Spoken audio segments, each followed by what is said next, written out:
So Sony made a bit of a splash the other day with the announcement of their new flagship camera called the A1. It's got a ton of new features and technology in it, and it also comes at quite a cost. So I thought I'd jump on here and help you decide whether getting a second or maybe third mortgage on your house is worth it. I mean, this camera is worth the money for some people. The question is, are you one of them? And that's exactly what we're setting to find out today. Hey there photographers, welcome back, and I hope you're doing really well. And if you're new here, this channel is all about making photography simple. So hit that subscribe button and come learn along with us. Okay, so the A1 was announced this week, and it is absolutely jam-packed with new features and new technology. And it now pretty much outclasses every other Sony mirrorless camera on the market. It sits atop the Sony mirrorless pyramid. But you saw the price tag. So who is this camera really meant for?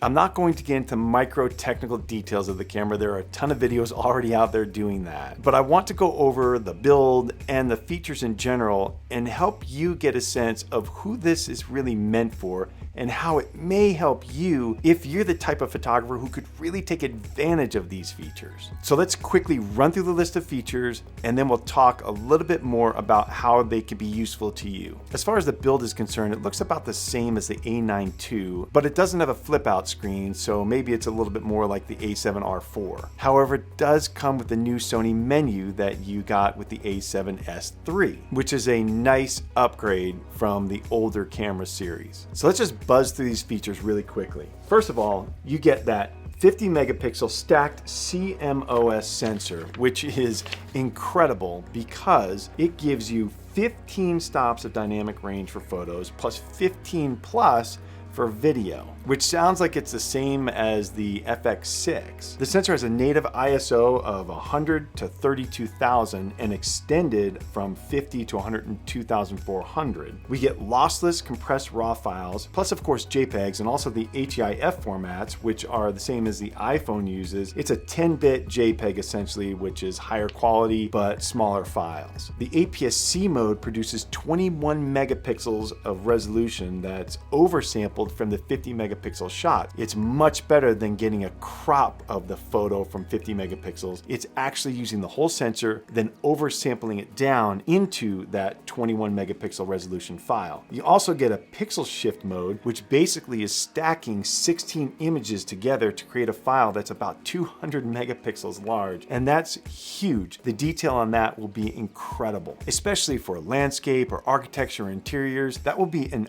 awesome file. Most notably though, because the A1 has dual Bions XR processors, you get continuous shooting of 30 frames per second of 50 megapixel files, and it can do this for almost 5 full seconds straight, giving you 155 compressed RAW or 165 full JPEG images. It also can shoot up to 1/32,000th of a second shutter speed. And in full silent mode, because of the dual chips, you get a read that's about 1.5 times faster than the A9 II, which was already super fast. And this allows for instant processing, so you can shoot electronic shutter, eliminating rolling shutter, banding, for instance. It also improves the anti-distortion. Because it's reading so quickly, you won't have elements in your image distorted like you normally would.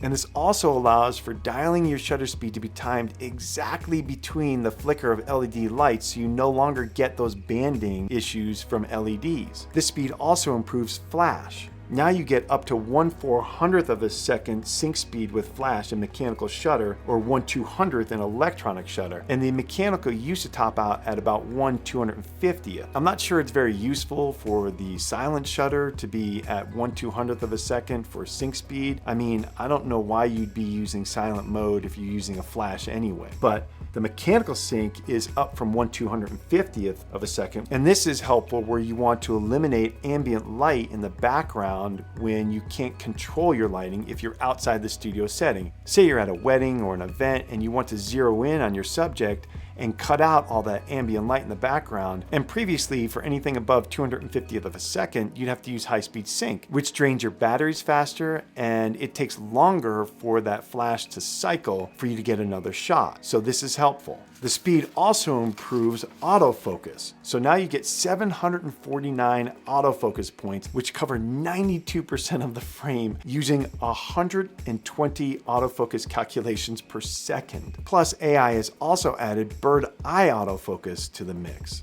The EVF is now 9.44 million dots, which is the same resolution as the A7S III, but it adds a 240 frame per second refresh rate, which means there are no blackouts when you're doing continuous shooting, which can be super helpful when you're trying to keep up with a subject that's moving fast. And then there's the video. You now get 8K up to 30 frames per second at 10 bits, which is oversampled from the entire sensor, which is actually 8.6K. So that image will actually be a little bit better than your normal 8K. You get 4K at 120 frames per second. You can do raw output at 4K 60 frames per second. And if you're using an external drive with HDMI, you get 16-bit. You get continuous eye autofocus on all video modes, including 8K. And if you're using 4K APS-C crop, it's actually oversampled from 5.8K. So again, it's a little bit better than your normal 4K. Something that's unique with the Sony cameras, as you know, are the picture profiles, and you'll get the S-Cinetone picture profile, which is the same as the FX6, included with the A1. Sony claims the heat dissipation gives about 30 minutes of recording in 8K. We'll find out if that's true. The stabilization seems to be a little bit of a disappointment. It's a 5-axis and 5.5 stops, which is good, but not incredible. I think Canon is still winning this game. One thing that's nice about this camera is that you don't need to use CF Express cards to capture 8K. You can use your normal SD cards. Now, of course, if you're using CF Express, it will be faster, but you can use your normal SD cards, which are a lot cheaper. And then finally, connectivity is a major focus for this camera. The Wi-Fi's been improved. You get a LAN connection. You get super speed USB 3.2, which gives you 10 gigabits of transfer rate. And then one of the super pro features is the ability to tether to the Xperia Pro 5G for live streaming. If you don't know much about the Xperia 1 Mark II or the Xperia Pro 5G, I did a video about those phones right after they were released last spring, and that'll give you a much better idea of the technicals and the abilities of those phones, both as just phones and as cameras. I'll link it below and you can check it out if you like. So then the question is, who exactly is the A1 made for, and who can take advantage of the monster features in this camera? And I would say, first and foremost, sports photographers. They're going to love this camera. You get 30 frames per second with 50 megapixel file sizes. You get your super fast shutter, 5 full seconds of continuous shooting, so you won't miss action or a critical moment, plus the improved autofocus, the EVF with no blackouts. And then if you're doing quiet sport like golf or tennis, you get that silent mode with the new anti-distortion features. And then there's the connectivity. I would say you're going to see this camera on the NFL sidelines pretty soon, with the multiple options of the LAN and the super speed USB, and then live streaming capability when you're tethered to the Xperia Pro. You can be sending images right out to the truck or right up to the edit desk instantly the moment you take them, and they can be online on ESPN like that. And if you want to see how this works, I saw that Marcus Brownlee did a great video. He got his hands on one of the Xperia Pro 5Gs, and he showed exactly how to tether it and how it works. So if you're interested in that, I'll link it right here and you can check it out. Okay, so who else would this be good for? Well, then I'd also say that serious landscape or wildlife or nature photographers, documentarists. I mean, I'm thinking of like Chris Burkard or Renan and Taylor or Jimmy Chin here. The people who are out in the field and would really take advantage of that huge sensor and all that speed that this camera gives you. Plus, if you're a nature documentarist, you may take advantage of that bird eye autofocus. But most importantly, you get those lossless compressed raw files when shooting under 30 frames per second continuous. And then you get those massive, almost 200 megapixel files of the pixel shift images where you've got 16 images stitched together. Not to mention the 15 stops of dynamic range for photos and 15 plus for video. And if you're doing documentaries, you've got 8K video, which is not just for 8K, because most TV TVs won't use that, but it's great for being able to crop in on a subject. And then of course you've got your digital audio pairing with the hot shoe. I mean, you're basically getting all of the benefits of the A7S III, plus you get 8K shooting, plus you get all of that connectivity. So who else would be interested in this? Well, I would say that if you're a super high-end wedding or event photographer, I mean, if you're shooting weddings for $10,000 plus, this may make sense for you. Again, for the file sizes, for the speed advantages, the flash benefits, being able to go up to 1/400th of a second of sync. And this can be super helpful in those situations where you can't control all of the ambient light. When you're in a wedding hall or an event that the lights are all over the place and you want to zero in on your subject and cut out the noise in the background. And again, this allows you to get more shots rather than waiting between the syncs because you're using high-speed sync and the cycle time is much slower. Now remember, of course, if you're a wedding photographer and you're looking at that 30 frames per second at 50 megapixels, you're not going to get all of those in your typical flash situation because you're only going to get as many frames that last during the duration of the flash, which for a typical speed light is much shorter than 1 second. However, if you have well-controlled light and you're able to shoot continuous without flash, you will get all of those frames and they will be in 50 megapixels, and that will give you much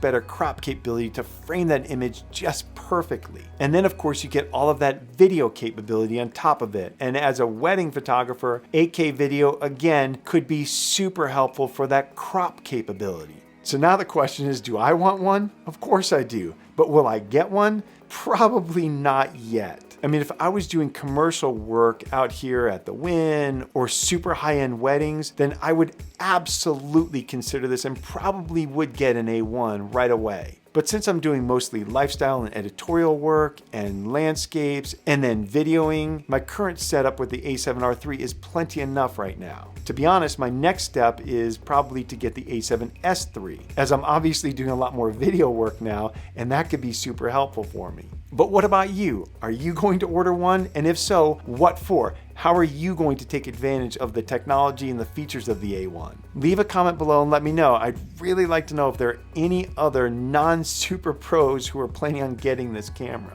Okay, I hope that little rundown helped, and if you feel like it did, please hit that like button, as that definitely helps. And if you haven't already, don't forget to hit the subscribe button and that little notification bell to stay in the loop around here, and I'll see you in the next video.